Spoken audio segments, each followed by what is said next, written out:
Simulan na natin. Magandang umaga sa iyo, James. Simulan na natin ang balitaan. Narito ang malalaki at makabuluhang balita ngayong araw. Hataw Balita ngayon. Tiwala ang Malacanang na hindi maapektuhan ang imahe ng Pilipinas sa mga dayuhang mamumunan sa kabila ng political tension sa bansa. Ayon kay Palace Press Officer Yusek Claire Castro, mas nanaisin pa umano ng mga investor ang isang bansang sumusunod sa batas. Dagdag pa niya na patunayan ng pamahalaan na may paninindigan ito laban sa mga taong sangkot sa krimen, partikular na sa crimes against humanity. Hindi po naaalarma ang administrasyon patungkol po sa investors dahil ang mga foreign investors po mas gusto po nila na ang bansa at ang mga leader ay sumusunod sa batas. Hataw Balita ngayon. Nilinaw ni Senate President Francis Escudero na walang magiging epekto ang ICC hearing ni dating Pangulong Rodrigo Duterte sa impeachment trial ni Vice President Sara Duterte. Ayon kay Escudero, magkaibang usapin ang dalawang insidente kaya't hindi ito makakaantala sa mga gawain ng Senado. Dagdag pa niya, walang batas na nagbabawal sa sabayang pagdinig ng dalawang issue at walang dahilan para maantala ang impeachment trial dahil dito. Pero wala namang ugnayan yun eh. Whether nagsabay, hindi nagsabay, wala namang nakasulat na batas na bawal magsabay. Hindi naman gano'n yun. Lalo na kung busy halimbawa si Vice President Duterte, hindi naman nga siya required mag-attend ng impeachment trial sa Senado, maliban na lang kung i-require siya ng impeachment court dahil kailangan siyang i-identify na sa tingin ko hindi naman siguro papasok sa isyong ito dahil kilala naman siya ng lahat. Hataw Balita ngayon. Nagbigay ng update si dating presidential spokesperson Attorney Harry Roque hinggil sa kalagayan ni dating Pangulong Rodrigo Duterte sa The Hague, Netherlands. Ayon kay Roque, dinala ang dating Pangulo sa clinic ng detention facility dahil sa kakulangan sa gamot at binibigyan ito ng substitute medicine. Nananatiling mataas umano ang moral ng dating Pangulo habang patuloy na nagtatrabaho ang kanyang legal team para mapauwi siya sa lalong madaling panahon.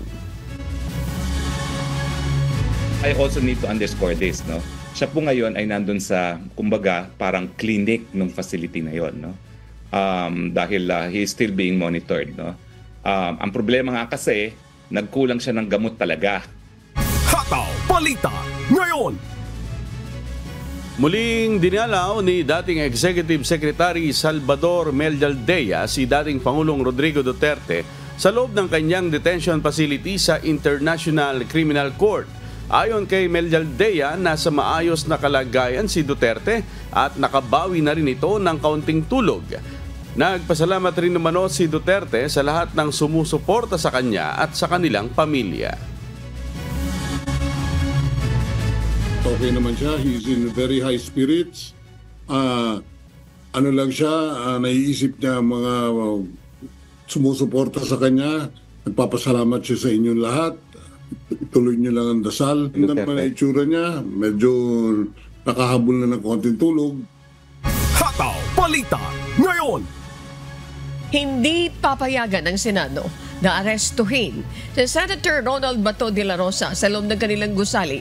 Ayon kay Senate President Francis Escudero, poprotektahan nila ang senador hanggat makakuha ito ng karapat-dapat na legal remedies. Nilinaw rin ni Escudero na kailangan igalang at ipatupad na magiging desisyon ng Korte Suprema kaugnay ng mga apilan ni De La Rosa laban sa posibleng arrest warrant ng ICC. Hindi para sa akin na pigilan si Senator Bato na magtungo dito, desisyon niya yun. Pero ang hangganan siguro noon ay hanggang makakuha at klaro na kung anong magiging pasya ng korte kaugnay sa kanyang pag-avail ng kanyang judicial remedies na karapatan niya. Hindi lamang bilang senador, bilang isang ordinaryong mamamayan. Hataw Balita ngayon. Tumanggi ang Office of the Solicitor General o OSG na maging abogado ng pamahalaan sa petition for habeas corpus na isinampa ng pamilya Duterte at humiling na alisin si Solicitor General Menardo Guibarra bilang respondent sa kaso. Natanggap na ng Korte Suprema ang manifestation at mosyon ng OSG na nagsasaad ng kanilang pag-atras sa naturang kaso. Iginit ng OSG na wala ng jurisdiksyon ng International Criminal Court sa Pilipinas dahil gumagana naman ang sistema ng hustisya sa bansa. Hataw Balita ngayon. Tumanggi ang 4 House panels na makipagtulungan sa International Criminal Court kaugnay ng kanilang mga isinasagawang pagdinig tungkol sa umano'y extrajudicial killings sa panahon ng dating Pangulong Rodrigo Duterte. Ayon kay House Quadruple Committee Overall Chairperson Representative Robert Ace Barbers, hindi miyembro ng ICC ang Pilipinas kaya wala ng dahilan para magbigay sila ng impormasyon sa mga ito. Dagdag pa niya, maaaring makipag-ugnayan ng ICC sa DOJ kung kinakailangan dahil pampubliko naman ang mga record ng kanilang pagdinig. No, we cannot be subjected to a subpoena. Maybe they can coordinate with the national government, perhaps with our DOJ. Kasi all these records are already public because these are all recorded in all the social media platforms.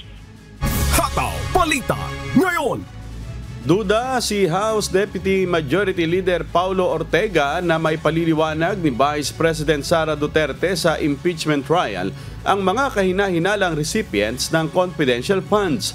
Ayon kay Representative Robert Ace Barbers, maaaring gamitin bilang ebidensya sa paglilitis ang mga pangalang ito kabilang sina Jay Camote at Miggy Mengo na wala umanong record sa PSA. Posibleng magsimula ang impeachment trial ni BP Duterte sa Senado sa July 30. Kung nung sabi ko nga, budget briefing, nung committee hearings, hindi pa rin mapaliwanag, paano na lang doon sa impeachment court? So, hindi ko talaga makita kung paano nila ipapaliwanag.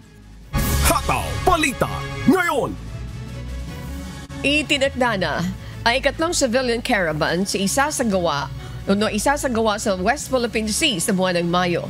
Isang Peace and Solidarity Sea Concert ay isasagawa ng mga makikilahok ngayong taon. Patuloy din ang paghihikayat ng mga organizer sa mga nais sumama sa nasabing civilian caravan. Ngayong Mayo 25, 2025 ay maglalayag tayo muli. Bitbit ang mensahe ng kapayapaan at pagkakaisa with the powerful use of music. And through the power of art and collective action, we will fight for what is rightfully ours. Hataw Balita ngayon. Patuloy na binibigyang pansin ng Department of Health at Department of Education ang pagkakaroon ng mga hakbang upang makaiwas sa pagkalat ng communicable diseases sa mga paaralan sa pamamagitan ng paglalagay ng hand washing stations. Ayon kay DOH Assistant Regional Director Dr. Voltaire Guadalupe, malaki ang maitutulong ng pagkakaroon ng malinis na kamay upang makaiwas sa mga sakit tulad ng diarrhea, respiratory infections at COVID-19. Umaasa naman ang DOH na mapapalawak pa ang programang ito sa pakikipagtulungan ng DepEd upang matiyak ang kalusugan ng mga estudyante sa buong bansa. At madalas tayo nagtuturo ng hand washing sa schools. Pero kung wala yung actual physical facilities like itong faucets, yung sabon, yung tuwalya, kahit tinuturo natin in theory, kung hindi siya napapractice, hindi nasisimulan habang bata pa ang mga estudyante, ay hindi siya magiging habits or good daily habits hanggang tumanda.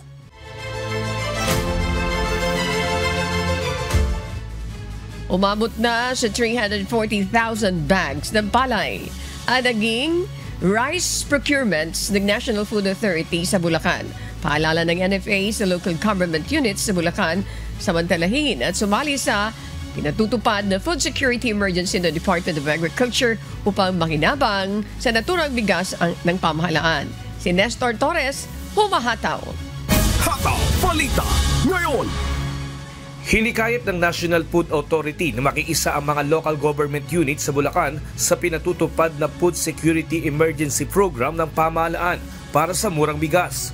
Makabibili ang mga LGU ng 33 pesos per kilo na bigas sa NFA na maaaring ibenta ng 35 pesos per kilo sa mamimili. Kailangan lang ay makipag-ugnayan sa Food Terminal Incorporated na tinalaga ng DA. Mayroon pong pakikipag-ugnayan, yun pong mga LGU sa Food Terminal Incorporated. So magkakaroon po sila ng MOA, and then po yung MOA na yun, bibigyan po ng copy si NFA para po si FTI po yung magsasabi sa amin kung sino po yung LGU na na-approve po yung request para po sa ibenta po nila sa kanilang mga constituents. Samantala, ayon sa NFA, nabibili nila ang palay sa magsasaka sa Bulacan ng 18 pesos per kilo sa sariwa, habang sa tuyo naman ay 24 pesos per kilo. Malaking tulong din para sa mga magsasaka ang pagbili ng NFA ng palay sa kanila. Makakatulong po sana yung mga LGU na bumili nung bigas ng NFA para po ma-distribute sa mga taong bayan. Mas maganda po sana para mas mapaikot po yung mga stocks namin at makapamili ulit kami sa mga farmer. Makatulong pa rin ulit kami sa mga farmer, makapamili ng mga palay. Tagang mahirap rin, tagang ano lang talaga. Pero at least kahit pa paano nakakatulong sa pamilya ko. Yan, nakakapag-aral ng mga anak ko sa dito kumukuha. Ito rin naasalang namin, sa palay rin eh. Nestor Torres, humahataw sa balita ngayon. Hataw Balita Ngayon. At para po sa mga balita sa iba't ibang panig ng mundo, narito ang ating global correspondent na si James Bontuyan mula sa Maryland, USA.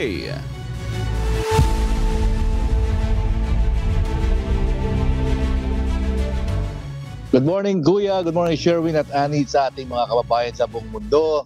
Pinawalang bisa ni US President Donald Trump ang mga pardon na iginawad ni President Joe Biden sa mga opisyal na nag-imbestiga sa pagtatangkang baligtarin ang 2020 US elections.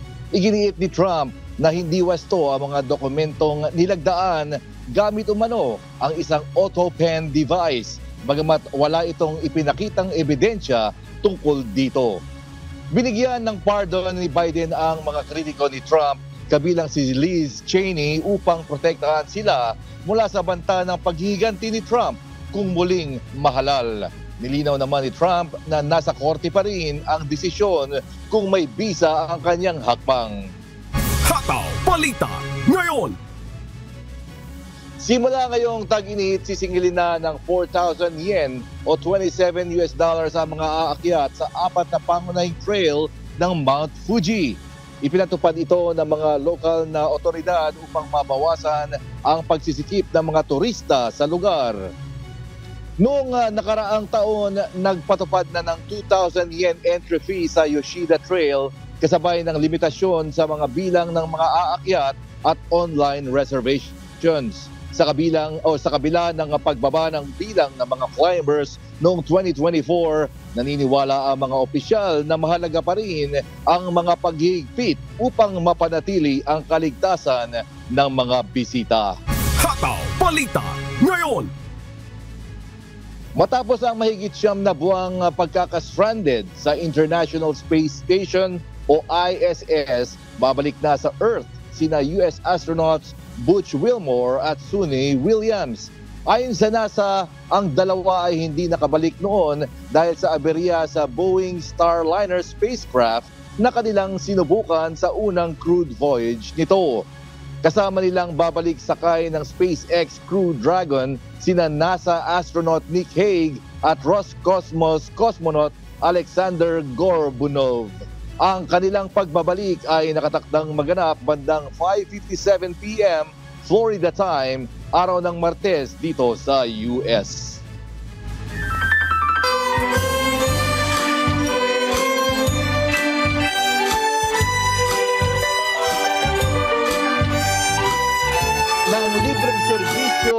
Publiko o nagbigay ng libreng serbisyos publiko ang Members Church of God International o MCGI sa Czech Republic bilang bahagi ng pagdiriwang ng Fiesta ng Diyos.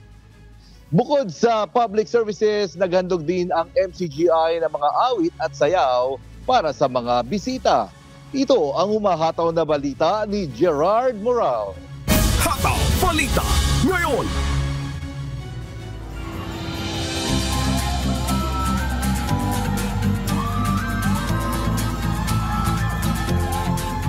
Matagumpay na isinagawa ng Members Church of God International o MCGI ang public services sa Czech Republic nitong linggo, March 15.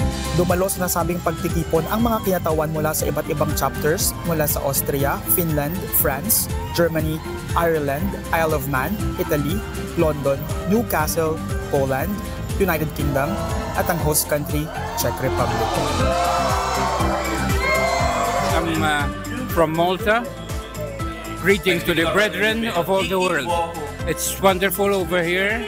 All the brethren are happy, eating, greeting, laughing, singing. Over here, it's really beautiful. I hope in the Philippines you're doing well. Salamat sa Diyos. Naghandog ang MCGI ng iba't ibang libreng serbisyo para sa mga bisita gaya ng libreng gupit, physical therapy at medical consultation. Bilang bahagi ng outreach program, namahagi rin sila ng munting regalo na naglalaman ng mga grocery items sa mga dumalo. Isa sa mga naging panauhing pandangal sa naturang aktibidad, si Miss Georgina C. Omaga Diaz, Cultural Officer at Assistant to the Ambassador ng Philippine Embassy sa Czech Republic. Tiniyak ng grupo na walang uuwing gutom dahil sa mga inihandang pagkain. Samantala, hinandugan din ng MCGI ng mga awit at sayaw ang mga bisita. Ipinaramdam ng samahan ang mainit na pagtanggap anuman ang kanilang paniniwala. Gaya na lang ng naramdaman ng kapwa nating Pinoy. Thank you for having us on this event. It's very lovely experience. I'm here for the first time. All the food is very nice, lovely, tasty. People are kind and smiley. And I would love to come again anytime soon. Salamat sa Diyos. Maraming salamat po sa Diyos dahil na first time ko po na naka-attend dito. First time ko din po nakapag-experience na ganito kadami pala yung mga Pilipino dito. At yun, maraming salamat po sa lahat, yung sa mga kasamahan ko na nag-invite. First time ko po sila, ilang buwan lang po sila nakasama, pero oo, mga mababait po sila sa akin. So maraming salamat po at salamat po sa Diyos. Napakaganda po nitong bagay na ito na ating ginagawa sa pagtuturo ng Diyos sa pamamagitan ng pagkasangkapan kay Kuya Daniel na tayo ay magsagawa ng ganito na Fiesta ng Diyos o Brethren Day. Ito po isang napakagandang paraan para may pakilala ang MCGI. At syempre, may galak sa puso tayong nararamdaman dahil tayo po, gaya ng sinasabi ng ni Kuya, ay ginawa para sa mabubuting gawa at ito'y napakagandang pagkakataon para kung ano man ang ating maipaglilingkod ay maigawa natin ng mabuti sa ating mga kapwa-tao. At sa pamamagitan po ng gawain ito, naipaparamdam natin sa ating mga kapwa-tao kung papaano magmahal ang Diyos, kung papaanong ang Diyos, ibig niya na ang lahat ng tao ay maligtas. Isang araw na puno ng kasiyahan at paggawa ng mabuti ang pagdiriwang ng Grand Fiesta ng Diyos at Brethren Day dito sa Prague, Czech Republic. Gerard Moral, humahataw sa balita ngayon. Hataw Balita ngayon. At binabati natin ng isang happy SPBB this coming weekend ang lahat ng members ng Church of God International or MCGI. At yan po ang mga balita sa iba't ibang panig ng mundo mula dito sa Baltimore, Maryland, USA. Ako si James Montuyan. Magandang araw po sa ating lahat.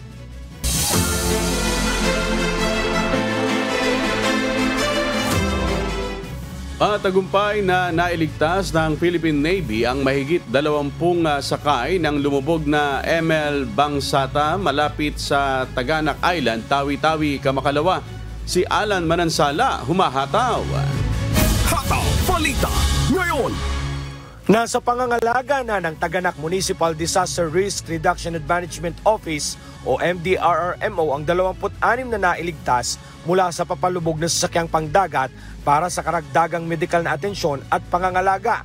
Sakay ang mga ito ng papalubog na sanang motor launch na may pangalang Bangsata nitong linggo, March 16. Base sa impormasyong ibinahagi ng Naval Forces Western Mindanao, ang tanker na may Singapore flag na Ionia ang unang nakakita sa papalubog na barko. Agad namang nakarating at nagsagawa ang Naval Monitoring Station o NMS Taganak ng Philippine Navy at ang patrol craft na PC-390 ng isang rescue mission. Dito ligtas nang naisakay ang lahat ng sakay ng tanker.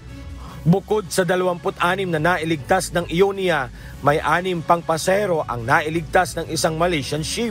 Ayon na rin sa mga nakaligtas, umalis ang ML Bangsata mula sa Taganak ng 1:45 ng umaga sa kaparehas na araw patungong South Obian, Tawi-Tawi na may sakay na 32 tao. Nakaranas umano sila ng malalaking alon at masungit na panahon dahilan para magkaaberya ang kanilang sinasakyang barko. Alan Manansala, humahataw sa balita ngayon. Hataw Balita Ngayon. Nakilahok ang iba't ibang sektor sa Bataan sa isinasagawang entrepreneur ng Bataan Peninsula State University. Ibinida dito ang mga likhang produkto na bunga ng livelihood seminar. Si Mel Aquino, humahataw. Hataw Balita Ngayon. Binuksan kahapon ang 3 taon ng Extension Training and Services Office o EDSUpreneur Trade Fair ng Bataan Peninsula State University.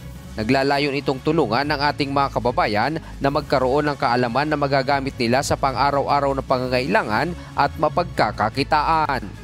Ang trade fair ay may temang Empowering Communities, Showcasing Innovations and Products of BPSU and Training. This one is being conducted para maipakita po natin sa lahat na ang BPSU po ay nararamdaman ng iba't ibang sektor dito sa ating lalawigan at karating lalawigan. Lagi niyo po tatandaan ang BPSU, especially the Office of Extension and Training Services, ay handang tumulong sa inyo ng buong puso. Ibinibida dito ang produktong bunga ng kaalamang ibinahagi sa mga livelihood seminar sa ating mga kababayan sa lalawigan. So syempre po as a young entrepreneur po, yung mga lesson po na tinuro po sa amin ni Ma'am Gabor, na-apply po namin siya. And then syempre yung pinapromote po namin dito sa aming pong build your own salad is yung healthy and syempre low carb of course, and yung kung paano natin pahalagahan yung sariling atin at yung mga farmers natin na ba nating tulungan ang sarili nating ating kultura. Napakalaking tulong din po para sa aming mga presidente, gawa nga po ng iba po is wala talaga mga pinagkukulang hanap buhay. At kami po mga PWD, hindi po hadlak na amin na maka-join po kami dito sa mga trade fair kahit po kami may mga kapansanan. Mabibili rin sa nasabing trade fair ang mga sariwang gulay at prutas, sweet products, home decor, kabilang din ang mga produktong gawa ng mga Persons Deprived of Liberty o PDL na mga bedded products, bayong at marami pang iba. Ang EDSUpreneur Trade Fair ay bukas hanggang ngayong araw March 18 simula alas 8 ng umaga hanggang alas 5 ng hapon sa BPSU Main Campus Ground. Melakin humahataw sa balita ngayon. Hataw Balita Ngayon. Big winner ang mga atleta mula sa probinsya ng Bohol matapos humakot ng medalya sa kakatapos lang na Central Visayas Regional Athletic Association. Si Kier Sayman, humahataw. Hataw Balita Ngayon. Humakot ng mga medalya ang mga atleta mula sa probinsya ng Bohol sa katatapos lang na Central Visayas Regional Athletic Association o CVRAA 2025 na sinagawa nitong March 11 hanggang 16 sa Bayawan City, Negros Oriental. Nasa 171 ang kabuuang bilang ng medalya na naiuwi ng mga atletang Boholano. 61 ang ginto, 79 ang bronze at 51 ang silver, habang second place naman sa overall standing sa CVRAA 2025. Nakuha naman ng Cebu City ang overall champion sa naturang kompetisyon. Ayon sa mga atleta mula sa Cebu City, malaki umano ang naging improvement ng mga atleta kumpara sa mga nakalipas na taon. Suportado ng provincial government ng Bohol ang mga atleta, patunay lang umano na bukod sa nag-iisang UNESCO Geopark sa Pilipinas ay pinupukaw din at hinahasa ang kabataan pagdating sa palakasan. Kier Sayman, humahataw sa balita ngayon. Hataw Balita Ngayon. Nailigtas ang 4 na wildlife o buhay ilan ang nailigtas at pinakawalan sa probinsya ng Sarangani. Si Marie Perejon, humahataw. Hataw Balita Ngayon. matagumpay na naibalik sa natural nilang tirahan ang 4 na buhay ilang na nailigtas ng Department of Environment and Natural Resources Region 12 sa pakikipagtulungan ito ng PNP Maritime, Menro Malungon at Senro Blan. Isang linggong isinailalim sa quarantine ng Marine Wildlife Rescue Center o MWRC ng Protected Area Management Office, Sarangani Bay Protected Seascape o PAMO, SBPS, ang 4 na hayop. Kabilang sa mga ito ang mga ibon na black-winged kite, short-belled dove at ang bayawak o yellow-headed monitor lizard. Nagpapasalamat naman ang PAMO, SBPS sa mga ahensyang katuwang sa pagresponde upang maprotektahan at maalagaan ang ating buhay ilang at ang likas na yaman. Marie Perejón, bumahataw sa balita ngayon. Hataw Balita ngayon. Tatalakayin natin sa oras na ito ang bagong sistema po na ipatutupad ng Department of Social Welfare and Development para sa aplikasyon ng mga minor de edad na nagnanais na lumabas ng bansa. At ngayong umaga, makakapanayam natin si Assistant Secretary Irene Dumlao, ang Assistant Secretary for Disaster Response Management and OSEC Concerns at tagapagsalita po ng DSWD. Magandang umaga po sa inyo, Asik Dumlao. Magandang umaga, Ms. Annie. Magandang umaga din po sa lahat ng sumusubaybay ng inyong pong programa. Thank you very much for joining us this morning po dito sa Hataw Balita. Ma'am Irene, ang gusto ko po itanong sa inyo, ito pong binabanggit na bagong online system, paano nito pinapadali ang proseso ng aplikasyon para doon sa mga minors travel clearance kumpara doon sa dating proseso nito? Pasek, thank you. Yeah.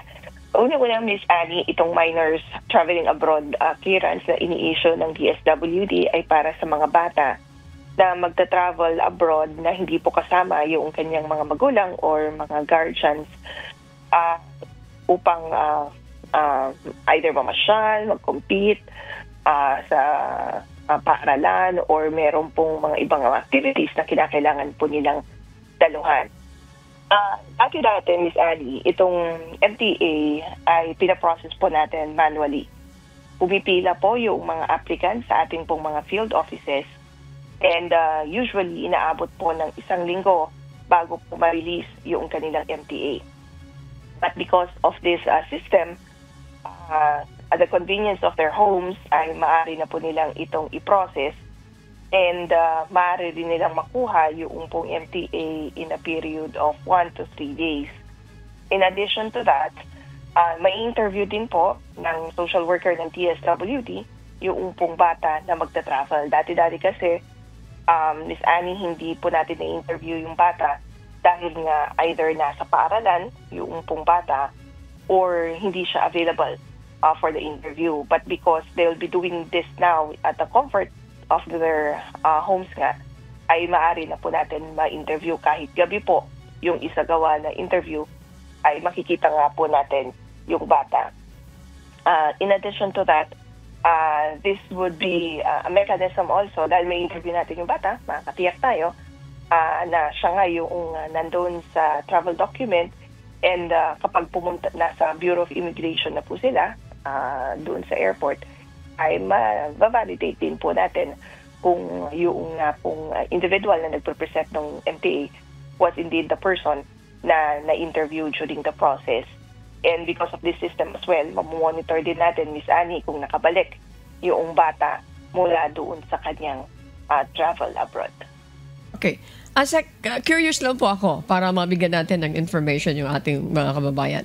Ay susunod kong tanong, ano yung mga kinakailangang dokumento at mga hakbang sa pagsusumiti ng MTA application online at gaano katagal ito bago maaprobahan? Another follow-up question, ano ang nagbunsod sa inyo po? Bakit natin ginawa ito? Mayroon bang mga nagiging problema doon sa pagta-travel ng ating mga kabataan? Kung dati-rate, pwedeng kahit sino kumuha nito. But this time, ito na po, paghihigpit. May relation ba ito, Asik Irene, doon sa nababalita na child trafficking? Asik Irene, thank you very much po. Yeah. Una kong sasagutin, Miss Annie, yung huli mong katanungan, no? Yung pong, ano ba yung purpose why we did this. Unang-una, ito ay alinsunod sa naging direktiba ni Pangulong Marcos Jr. na i-digitalize po natin ang government systems and processes. Kung kaya nga po, si Secretary Rex Gatchalian ay bumuo ng team that would make this process digitalized, following also yung din pong pagdi-digitalize nung iba pa naming mga regulatory processes like the registration, licensing, and accreditation of social welfare and development agencies, NGOs, and CSOs. And gayon din po yung pagtanggap ng mga donasyon, lalong-lalo na during disasters or emergencies. So, lahat po yan ay na-process natin o na-digitalize natin using the DSWD Helps and Kaagapay portal.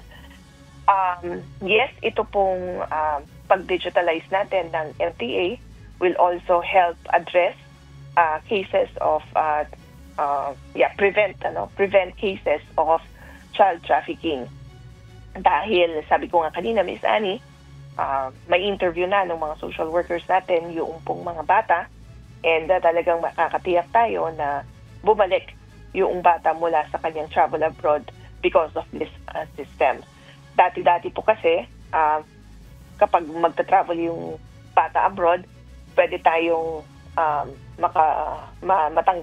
pwede nating i-accept yung special power of attorney, or kapag din po nabigyan ng SPA yung pong travel agency na tinakpo ng pamilya or ng paaralan na sila na po yung mag-process noong nga pong travel permit ng bata. But sabi ko nga po ngayon kanina, dahil online na ito, sila na po mismo ang allowed na lamang po na mag-process ay yung pong magulang, yung traveling companion, at hindi na po tatanggapin yung ibang mga individual na mag-a-access at mag-recreate ng account doon sa portal.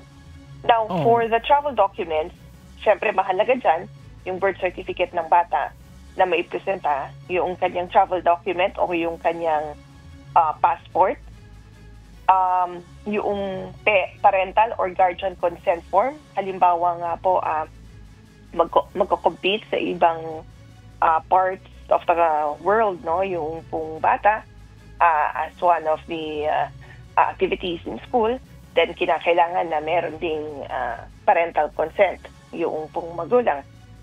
Travel itinerary, kapag naman po sila ay magta-travel, halimbawa magta-travel kasama yung lolo at lola or mga tiyahin, and meron pong kinuha na travel agency, ipapakita po yung travel itinerary mula po doon sa travel agency. Again, yung nabanggit ko, birth certificate ng minor, and kapag may mga iba pang mga documents na kinakailangan yung bansa na kung saan sila ay tutungo, like visa, yan din po yung kinakailangan na i-upload doon sa system. Misani. Okay, thank you for that, Asik Irene. Asik, sa pagkakataong ito, kasama ko dito si Amigo Sherwin. Meron po mga karagdagang katanungan. Go ahead, Amigo Sherwin. Good morning, Asik. Tanong ko lang po kung anong edad partikular po ng mga bata yung pinag-uusapan po natin dito. Yes, ang pinag-uusapan po natin, of course, yung 0 to 18 na mga bata. And of course, may mga bata kasi na even if they are, there are individuals na even if they are more than 18 but couldn't take care of themselves, ay nakokonsidera rin po as minor. So, yung pong mga minor traveling abroad ang ating pong in-accommodate dito sa MTA. Okay. Ano pong mga security measures sa ASEC ang ipinatutupad upang maprotektahan po ang personal na impormasyon ng menor de edad at maiwasan po yung mga peking aplikasyon? Yes, tama po yan, no? Ang DSWD has entered into data sharing agreement with the Bureau of Immigration. Gayon din po sa ibang ahensya ng pamahalaan para maprotektahan po yung mga impormasyon, lalong-lalo na nga po ng mga bata na maibabahagi as a result of their application ng MTA online. And gayon din po, with this agreement that we've entered or forged with these agencies, pati nga po yung birth certificate na isinusubiti po nila o in-upload po nila sa system ay pwede rin pong ma-verify using the QR code ng PSA. So, yun po yung ilan sa mga security features na meron po tayo. And of course, primordial interest din kasi ng DSWD na pangalagaan at protektahan yung interest ng mga bata, including po the personal and sensitive personal information that they will be shared. Alright, salamat po. At nandito po muli si Annie. Thank you very much, amigo Sherwin. Asek, balikan ko lang po yung tungkol doon sa travel ng mga bata na halimbawa, sila po ay halimbawa, nag-apply before. Ito po, I'm referring to the previous one. Mayroon ba kayong mga karanasan ang DSWD? May mga fake applicants pero nakalusot? Number 2, mayroon bang nag-travel lang for a vacation and then later on, hindi na umuwi, nag-TNT na dahil nandun yung kanilang mga kamag-anak? Mayroon bang mga ganito incidente before? We'll have to check on our records, Miss Annie, kung meron bang mga ganitong mga incidents in the past. But ang sa atin lang kasi when we were doing it, even noong mga wala pa yung tong system in the previous years, when we were doing it still sa mga field offices, na may mga red flags na kasi tayong nakikita. Halimbawa, inconsistencies in the documents or in the information provided to us, na nakita po yung travel dates magkaiba compared to the travel documents. The travel documents, iba yung naka-reflect na travel dates doon sa application din. So, yun yung sinasabi ko na inconsistency. Pag mga ganun kasi, red flag na po sa atin, tinatanong natin yung mga nagpo-process and then we request them to revise the documents and then pag minsan, hindi na rin po pumabalik. So, yung mga ganun po, na na-prevent nga natin yung pag-travel ng mga individual because we are really very strict in ensuring that the documents submitted to us are complete, information provided is consistent with the other requirements submitted to us. And of course, yung mga tinitignan din kasi natin yung mga travel arrangement options na nakalagay. So, sabi ko nga, na-prevent nga yung pag-travel ng mga minors abroad na hindi po kasama yung mga magulang. Yung application online system, is this working already? Kailan to nag-start? Asik Irene? That's correct, Miss Annie. The system is now online. It's mta.bswd.gov.ph. We've started with this since February, and up until this date, around 2,000 applications ang na-receive na po ng ating pong tanggapan. Okay. Ma'am, Sek, pasensya ka na po. May iba ko ng konti. Klaro na po tayo doon. Ma'am, isang tanong lang po.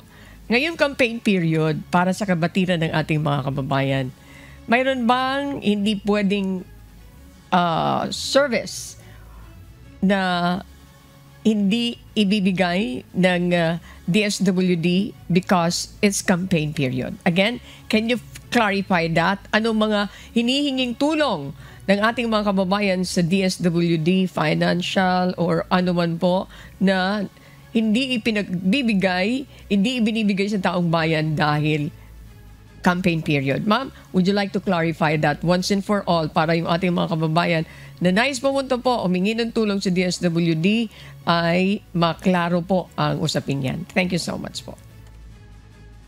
Well, ang Department of Social Welfare and Development ay nag-request po sa COMELEC ng exemption on the ban on public fund spending nito pong campaign period, and it was favorably granted upon naman po by the COMELEC.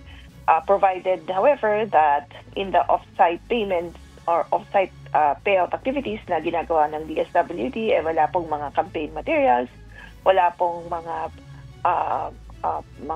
political actors who will be present, and at the same time we will be providing as well to COMELEC yung pong mga guidelines ng DSWD, and that we are expected to faithfully comply with the provisions of those guidelines and the directive as well of the COMELEC.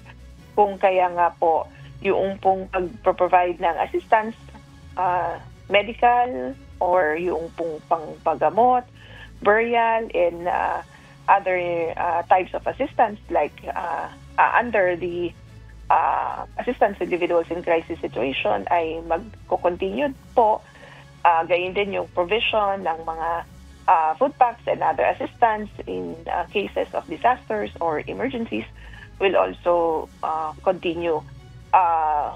Susunod lamang po tayo doon sa naging directive ng COMELEC doon sa inisyu na memorandum na 10 days before the election period ay walang mga isasagawa na pagbibigay ng tulong except those assistance that are regularly provided. So yun po, Ms. Annie, we were able to secure an exemption from the COMELEC, and ito po nga pagbibigay ng tulong, lalo na yung sa tulong medical, burial, medical, and other medical assistance ay magpapatuloy po, Ms. Annie. Okay. At this point, Ma'am Irene, ano po yung mga important reminders nyo na hindi po namin naitanong? Please go ahead. Nasa inyong pagkakataon. Okay. Ms. Annie, in relation to the minor traveling abroad clearances, again, lais po natin ipaalala sa ating pong mga kababayan na online na po ang processing nito. Wala na pong processing sa ating pong mga field offices. We've already ceased with our manual operations. So, paalala po natin sa ating mga kababayan, don't fall in line, go online. Again, ang ating pong portal is mta.dswd.gov.ph. So, yun lamang po, Ms. Annie, and maraming salamat. Magandang umaga po. Thank you so much po, Asik Irene Dumlao. Maraming salamat for joining us this morning, and keep safe po. Hataw Balita ngayon. Meron tayong shoutout, Ani. Unahin na natin itong si Christian Lopez. Happy birthday, no? Happy birthday! Ayan, happy birthday. Yan, no? Tingnan mo si Christian. Ayan. Christian Lopez. Yes. At nakaantabay din yung aking unika iha, si Alicia. Ayan. Good morning po. At galingan mo sa iyong exam today. Wow! At syempre sa kanyang mami, ang aking may bahay, si Glenda. Ani. Good morning po. And nakalimutan mo si Si Jerickson Bunyag. Hindi pa niya birthday. Hindi pa. Okay. Pero yung asawa niya, nanonood din sa atin, si Jonah. Good morning po. So mga nanonood sa abroad at dun sa mga nagme-message po na lagi silang nakatutok, ang aming pasasalamat po sa inyo. Hindi man namin kayo maisa-isa, kami po ay nagpapasalamat dahil nakatutok po kayo. Pero mas maganda na mag-subscribe and like. Yeah. Ayan. Yun pa ang pakiusap po sa inyo. Ayan. Dun sa ating mga kababayan. Of course, hindi natin makakalimutan. Adet! Thank you very much, Adet! Si Conrad sa news, si Sam sa news, si Joshua, si Chris, si Nar, si Justin, si Rodrigo, si Ronald, si Chrisnel, mula naman sa IT, si Darwin sa IT, si Joy sa TOC, Marvin and Carl. Si Carl dito kasama natin dito sa studio. And of course, si Jose Ibanez at yung kanya si Joy Ibanez. Get well soon, Sis Joy. At sino po ba yung laging nagsasabi? Yung mga taga-Galangin, shout out daw dyan sa lokal ng Gagalangin. And of course, sa mga taga-Bataan, magandang umaga po sa inyo. Lagi kong nakakalimutan yung mga babatiin ko po, pero pasensya na lamang po kayo. Susunod, kukunin ko na yung listahan. Pero hindi ko makakalimutan dahil si Ate Ruth Soriano laging nanonood dyan. Ate Ruth, Attorney Ruth, good morning po sa inyo. Maraming salamat. Binabati natin syempre yung VP natin sa Engineering Department, si BP Joseph, laging nanonood yan na palibasa may edad na rin yan, gumigising ng maaga.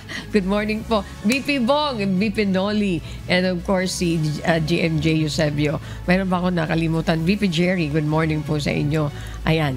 And of course mga kasambahay, sa lahat ng ating mga kasama at mga nanunood, again, ang aming pasasalamat sa patuloy niyong pagtangkilik dito sa Hataw Balita. At ganun din po, sana, sa lahat ng mga programa po dito sa UNTV. Yan na lang po ako. Ayan. At syempre, shoutout na natin ang ating mga taga-subaybay sa buong Pilipinas at sa iba't ibang panig ng mundo. Ganun din po sa mga tagapakinig ng Hataw Balita ngayon sa Radyo La Verdad 1350. At patuloy po namin kayong inaanyayahan sa isinasagawang mass indoctrination ng MCGI. Day number 12 na po tayo, mamayang alas 7 po ng gabi sa official MCGI social media accounts. Kabilang po ang MCGI channel, ang official YouTube channel ng Members Church of God International. Patuloy din po namin kayong inaanyayahan na makiisa sa Global Prayer for Humanity tuwing Lunes hanggang Biyernes alas 9:30 ng gabi. Ito po ay nakastream ng live sa lahat ng MCGI social media accounts. Ang Global Prayer for Humanity ay bukas po sa lahat, anuman ang inyong relihiyon o lahi. Maraming salamat po mga kasambahay. Kung may mga istorya po kayong naisbalikan sa Hataw Balita ngayon, pwede nyo po itong muling mapanood sa aming official social media account. Magtungo lamang po sa UNTV News and Rescue YouTube channel at i-click ang subscribe button. Gayun din po sa aming Facebook at TikTok accounts. Mapapanood nyo rin po dito ang iba pang news programs ng UNTV, ang iba pang video na ng nag-iisang public service channel. Tara na, subscribe, like, and share.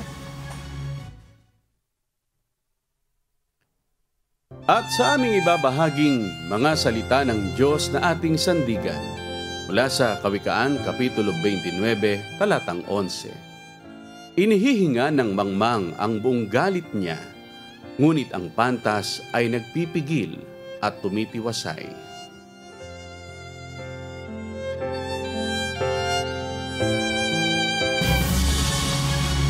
At yan po ang mga humahataw na balita ngayong umaga ng Martes, ika-18 sa buwan ng Pebrero 2025. Ako po ang inyong amigo, Sherwin Kulubong.